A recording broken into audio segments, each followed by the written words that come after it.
So I am sure now you have thought about, you have probably noted down those wastages, you know, that we have just spoken. Let us now talk about some imbalances. Imbalances means things which are creating troubles for us. Imbalances which we are not able to keep in mind properly. So let me quickly take you through those imbalances. First one, relationships. Uh, I can feel when you are listening to me and you're reading the text around, you can identify those relationships where you are still trying to strive for a perfect balance. It could be personal and it could be professional, with your managers, with your colleagues, with certain team member, with your spouse, your partner, kids, parents, etc. Find out what is the reason for that imbalance in that particular relationship and start working around it. Do not be judgmental, do not be a biased person and say that I do everything and the other party is just not paying attention to me. Mhm. There should be something else also. Try to identify that. Moving further, let me take you towards the other imbalance, which is imbalance of performance.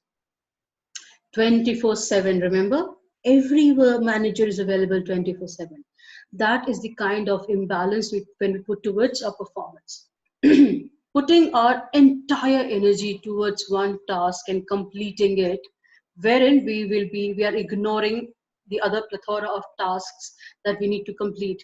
By the time you're able to complete this one task, your time is gone, your energy is exhausted, and you are still left with a lot of other tasks to complete.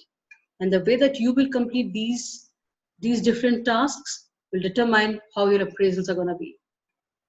I'm not just talking about people who are working professionals. I am also referring to people who own their own businesses. I'm referring to people who are teachers, trainers, facilitators like me, coaches like me. I'm referring to homemakers also. So when I am talking about all of these people, I'm referring to that performance imbalance. We all tend to do that at one point of time. We all uh, tend to go ahead and put in our 100% energy into one certain task and then leave the others behind. Do not do that. Let's talk about the other one. The other one is health and the kind of food that we eat. So while I was doing my masters, there was this huge poster in my cafeteria which said, "You are what you eat." And as a youngster, I made a lot of fun of that whole thing. I said, "Come on, yeah, how is it even possible? If I'm eating a spaghetti, I'm not a spaghetti, right?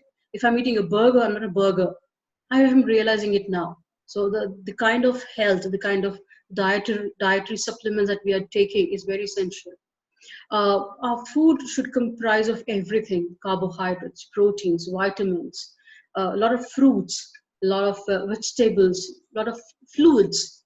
Are we doing that or not? If we are not doing, there's an imbalance, and that imbalance creates acidic formation in our stomach. That imbalance makes us lethargic. That imbalance creates trouble when we are trying to focus on certain elements or a very tedious task because we have eaten something which is not right or eaten something in the not in the right time span or in the right time. It creates issues with our entire digestive system, and that creates problems. So please understand and have a good and a happy healthy life. The next one is finances. Don't we all get bothered when we don't have the right finance or we are struggling with our finances? Yes.